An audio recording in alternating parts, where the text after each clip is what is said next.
Hi అందరికీ నమస్కారం.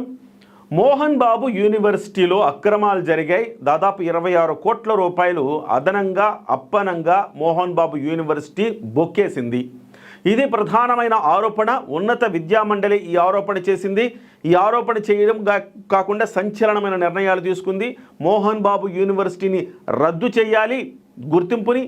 అలాగే ప్రస్తుతం ఈ విద్యార్థుల జీవితాలు ఇబ్బందుల్లో పడకుండా ఎస్వి యూనివర్సిటీ యాజమాన్యమే దీన్ని టేకప్ చేసి మిగతా కోర్సులన్నింటిని కూడా రన్ చేయాలని చెప్పేసి ఉన్నత విద్యామండలి సిఫారసు చేసింది. అది నిన్న చాలా సంచలనం సృష్టించింది. అయితే దీనికి సంబంధించి ఆయన మోహన్ బాబు గారు హైకోర్టుకి వెళ్ళారు. హైకోర్టులో దీని మీద స్టే ఇవ్వటం జరిగింది. అంటే పూర్తిగా మోహన్ బాబుకి రిలీఫ్ అయితే దొరకలేదు, కానీ ప్రస్తుతం ఊరట దొరికిందని చెప్పాలి. యథాతథ స్థితి కొనసాగించమని చెప్పేసి హైకోర్టు ఆదేశాలు జారీ చేసింది. ఇక్కడ చాలామందికి వస్తున్న సందేహం ఏంటంటే, సరే హైకోర్టు అయితే చెప్పుండొచ్చు, స్టే ఇవ్వమని చెప్పుండొచ్చు, ఎందుకంటే విద్యార్థుల భవిష్యత్తును దృష్టిలో ఉంచుకోను, లేకపోతే ఇతరత్ర కారణాలతోనో, లేకపోతే మరింత సివియర్గా మరింత లోతుగా దర్యాప్తు చేసి దానికి సంబంధించిన వివరాలు ఇవ్వాలనో ఉద్దేశం ఏదైనా కావచ్చు. హైకోర్టు అయితే ఈ రకమైన స్టే ఇచ్చింది. కానీ ఇక్కడ మోహన్ బాబు అయితే 26 కోట్ల రూపాయలు దోచేసుకోవటం అనేది నిజము. అది ఉన్నత విద్యామండలి ఆధారాలతో సహా రుజువు చేసింది. సో పేరెంట్స్ కమిటీ దీని మీద కంప్లైంట్ చేయటం సంవత్సరం క్రితం, ఆ సంవత్సరం నుంచి కూడా దీని మీద ఎంక్వైరీ చేయటం, 3 ఏళ్లుగా 26 కోట్లు మోహన్ బాబు యూనివర్సిటీ వసూలు చేసిందని చెప్పడం జరిగింది.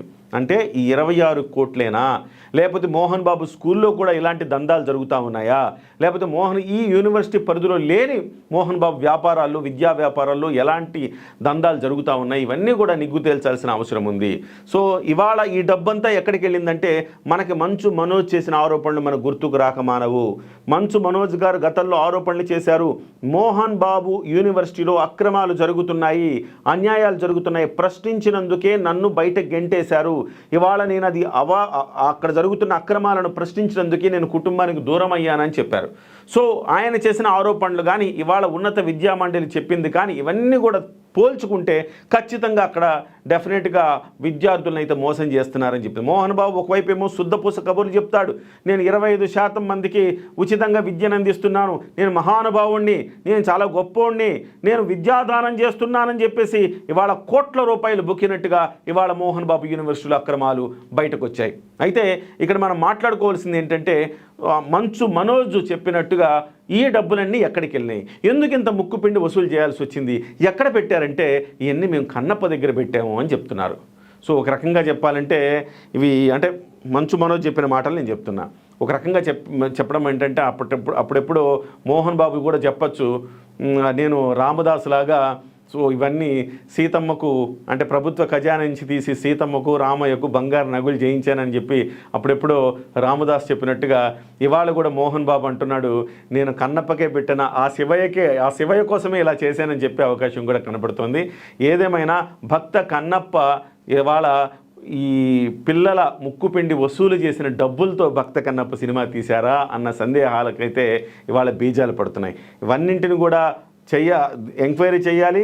మోహన్ బాబు కుమారుడైన విష్ణు ఈ కన్నప్ప సినిమా కోసం ఎక్కడి నుంచి డబ్బులు తీసుకొచ్చాడు, ఎక్కడి నుంచి తీసుకొచ్చి ఇక్కడ ఖర్చు పెట్టారన్న లెక్కలన్నీ కూడా నిగ్గు తేల్చాల్సిన అవసరం ఉంది. ఇది కేవలం ఇక్కడితో ఆగిపోయేది కాదు.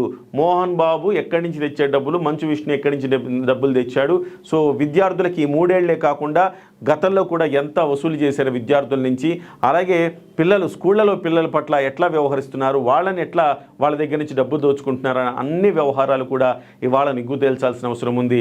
ఇవాళ పిల్లల ముక్కుపిండి వసూలు చేసిన డబ్బులతోనే కన్నప్ప తీశారా అన్న సందేహాలకు వీటికి మోహన్ బాబు యూనివర్సిటీ నుంచి ఆ ప్రతినిధులు సమాధానం చెప్తారా, విష్ణు సమాధానం చెప్తాడా, మోహన్ బాబు సమాధానం చెప్తాడా, మరి చెప్పాలని చెప్పేసి డిమాండ్ చేస్తూ ఉన్నారు.